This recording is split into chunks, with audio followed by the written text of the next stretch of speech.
చూడండి, ఈ ఎడారిలో ఈ మేకల కాడ, ఈ గొర్రెల కాడ, వీటి కాడ ఈ కుక్కలకి మేత అన్నీ నేనే వేసుకుంటాను సార్. ఒకడు నా భార్య చెప్పిన ఎడారిలో వేసేసినారు. చూడండి, చుట్టూ ఒక చెట్టు లేదు, చేమ లేదు, ఏమీ లేదు.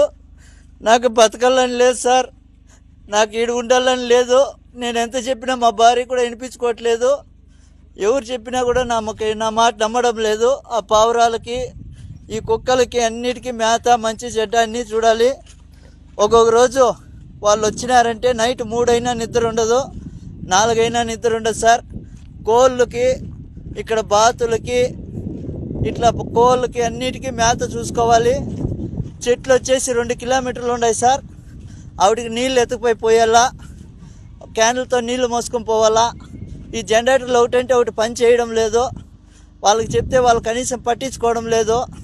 మొన్న మోటార్ చెడిపోతే మోటార్ కూడా కనీసము రిపేర్ చేయించుకొస్తానని ఎత్తుకుపోయినాడు. ఇంతవరకు తేలేదు సార్. నీళ్ళు క్యాన్లు మోస్తానన్న రోజు ఒక మోటార్ పని చేస్తుంది, చెప్పినా కూడా వాళ్ళు చెవుల్లోకి వేసుకోవడం లేదు. చూడండి, ఈ పావురాలు, ఈ బాతులు, వీటికన్నిటికీ నీళ్లు పొద్దున్నుంచి మోయాలా, అన్నీ చేయాలి సార్. నేను ఒకటే, నా వల్ల కావడం లేదు. ఎండకి సుస్థి అయిపోతుంది. ఇక్కడ పట్టించుకునే వాళ్ళు లేరు.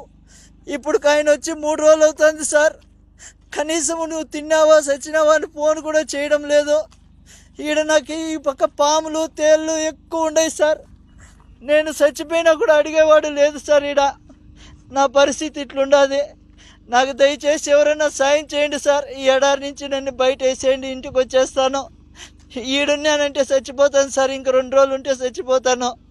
నా వల్ల కావడం లేదు సార్. చూడండి, చుట్టుకారము ఒక చెట్టు లేదు, చేమ లేదు, ఒక మనిషి మాట్లాడేవాడు కూడా లేడు సార్. ఈడ నాకు కనీసం మాట్లాడిచ్చేవాడు లేడు. తిన్నావా చచ్చినావా, ఏంపా ఎట్లుండదు అని అడిగేవాడు లేదు సార్.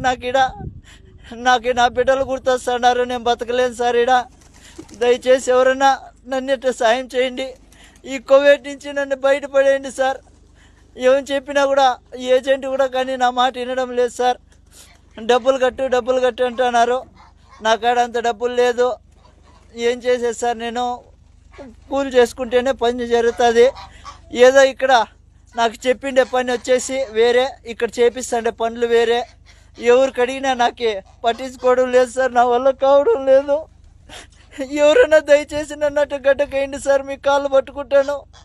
లేదంటే ఇంకొక రోజు 2 రోజులు చూసి నేను ఆత్మహత్య చేసుకోవాల్సిందే సార్. నా వల్ల కావడం లేదు. మీకు ఎవరికన్నా కానీ దయ ఉంటే నా పైన కొద్దిగా దయ చూపించండి. ఎందుకంటే ఇంటికి వచ్చి కూలో నాలో చేసుకునైనా బతుకుతా, కానీ ఇక్కడికైతే బతకలేను. నా వల్ల కావడం లేదు సార్. 10 నుంచి సాయంత్రం దాకా ఒకటే పని ఉంటుంది. నా వల్ల కావడం లేదు. కనీసం ఇక్కడ మాట్లాడిచ్చేవాడు కూడా లేడు సార్. నా కర్మ వద్దు. ఇక్కడ నేను ఎంత బాధపడతానంటే అంత బాధపడతాను. మా భార్యకి ఫోన్ చేసి చెప్తే, నాకా డబ్బు లేదబ్బా, నేనేం చేసేది, నేను ఎక్కడి నుంచి తీసుకురావాలి అందంటుంది. ఇంకా నేను ఇక్కడ బతకలేను సార్. నా వల్ల కావడం లేదు. దయచేసి నాకు మీద ఎవరైనా దయ చూపించండి సార్. చూడండి, ఇక్కడ ఇసుక తుఫాను వస్తుంది సార్. ఆ రోజు వాళ్ళకి చెప్పినా కూడా వాళ్ళు రారు. ఇసుక తుఫాను ఉంటే రారు వాళ్ళు. ఈడ మేత వేయాలా, నీళ్లు పెట్టాలా. మనిషి చచ్చిపోయినా వాళ్ళకి బాధ లేదు. వీటన్నిటికీ మేత పెట్టాలా, నీళ్లు పెట్టాలి, అన్నీ చూసుకోవాలి సార్.